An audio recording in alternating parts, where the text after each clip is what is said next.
Olá, pessoal! Nesse vídeo, nós vamos conhecer um pouco mais sobre as toxinas, ou seja, o veneno presente nos espinhos das raias. As raias são peixes cartilaginosos e são muito próximos filogeneticamente dos tubarões, pertencendo à mesma infraclasse Elasmobranch. Segundo os pesquisadores, as raias possuem um perfil mais diversificado do que os tubarões.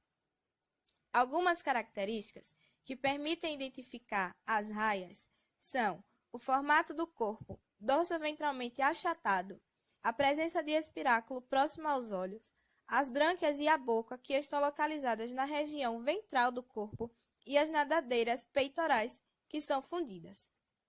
Além das características já comentadas, esses animais possuem uma modificação no primeiro raio da nadadeira dorsal, chamado de espinho ou ferrão da raia, na qual possui uma margem totalmente serrilhada, fazendo com que a estrutura fixe na vítima com maior facilidade, mas tornando difícil sua retirada. O maior espinho é o principal condutor de veneno, mas na região dorsal da raia podem existir espinhos menores, chamados de dentículos. O veneno presente nas glândulas que recobrem o espinho é composto por enzimas que são elas, a 5-nucleotidase e fosfodiesterase, e pelo neurotransmissor de serotonina. As enzimas provocam a morte de tecidos e de células, o que pode provocar a necrose dos tecidos. Já a serotonina provoca uma contração mais rápida da musculatura lisa, tornando a toxina mais dolorosa. Ao penetrar na pele, o espinho pode causar muita dor e gerar uma infecção no local, tanto pelo veneno presente na estrutura, quanto pela ação de bactérias que também estão presentes no espinho. Mas calma, o veneno muitas vezes não é letal e não vai provocar maiores complicações. Alguns sintomas provocados pelo ferrão são dor, inchaço, febre, náusea, sudorese, vômito e entre outros sintomas que podem ser ocasionados pelos... Ao perceber que foi atingido por uma raia, procure percorrer os seguintes procedimentos. Não tente retirar o espinho do local. Fazendo isso, você evitará que a região seja mais lesionada. Tente manter a calma e procure um médico imediatamente, pois ele saberá como cuidar do seu ferimento e tudo ficará bem. Falando desse jeito, até parece que as raias são monstros que irão te atacar assim que você entrar na água, mas não é bem assim que acontece. Elas não são monstros. Elas utilizam o ferrão para se defender, ou seja, utiliza quando se sente ameaçada. Então, ela só ataca seres humanos quando, por exemplo, alguém pisa nela. Sabendo dessas informações, o melhor a se fazer é tomar o máximo de cuidado ao entrar na água. Lembre-se que você é o invasor do habitat desses animais e deve respeitar o ambiente em que eles vivem e, dessa forma, evitar acidentes. Ao longo do vídeo, eu denominei esses animais como raias. E aí, o que vocês acham? É certo ou errado? Na verdade, vocês podem nomeá-las tanto como raias ou arraias. Ambas as nomenclaturas estão corretas. Esses animais ocorrem tanto em ambientes de água doce ou ambiente marinho, sendo que em ambientes de água doce os acidentes são mais perigosos, pois as espécies desses habitats causam lesões mais graves.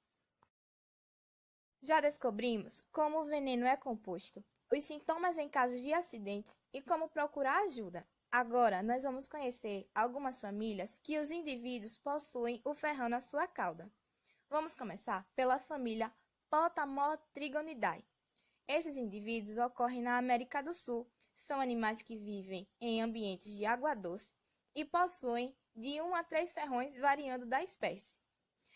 O tamanho do disco desses animais varia entre 25 cm até 20 cm de diâmetro.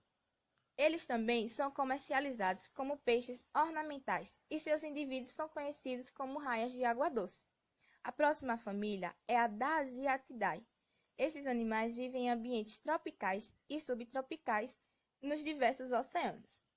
Alguns indivíduos são conhecidos como raia-chita e ugue de cerdas. Essa espécie encontra-se em Portugal, sendo nativa do país. Outra família é a Miliobatidae. Os seus indivíduos são conhecidos por atingirem grandes dimensões, como a raia jamanta, mas essa espécie não possui o ferrão. Uma das espécies dessa família que possui o ferrão é a raia pintada. Agora, cuidado! Nós vamos ver alguns ferimentos causados pelos ferrões desses animais. Percebam que o local onde existem as feridas fica bem inchado e que em casos mais graves causam feridas expostas e que, se não cuidadas, podem necrosar o local. Vamos falar um pouco agora sobre os fatos curiosos que envolvem esses animais. Um acontecimento marcante envolvendo as raias foi a morte do naturalista australiano Steve, conhecido no mundo todo como caçador de crocodilo. Ao realizar um mergulho na famosa barreira de corais, ele levou uma ferroada diretamente no coração, o que ocasionou seu falecimento no mesmo local no dia 4 de setembro de 2006. Esse acontecimento é triste, mas ao mesmo tempo curioso, por se tratar de uma lesão causada diretamente no coração, o que é muito difícil de acontecer. Você sabia que em algumas regiões do Brasil, o ferrão e a gordura desses animais são utilizadas para fabricar remédios caseiros? Pois é, até em uso medicinal, essas estruturas estão presentes para tratar doenças como artrite, reumatismo e asma. Outro fato interessante é que as raias possuem uma cidade própria para elas. Parece até brincadeira, mas é verdade. Nos Estados Unidos, existe um lugar chamado Spring City, localizado no Grand Canyon, onde existe uma grande população desses animais, que recebem visitação do público, podendo até mesmo serem alimentados. Depois de todas as informações, espero que vocês tenham aprendido mais sobre as raias e suas toxinas e que possam tomar os devidos cuidados para evitar possíveis acidentes. Vou ficando por aqui. Até mais, galerinha!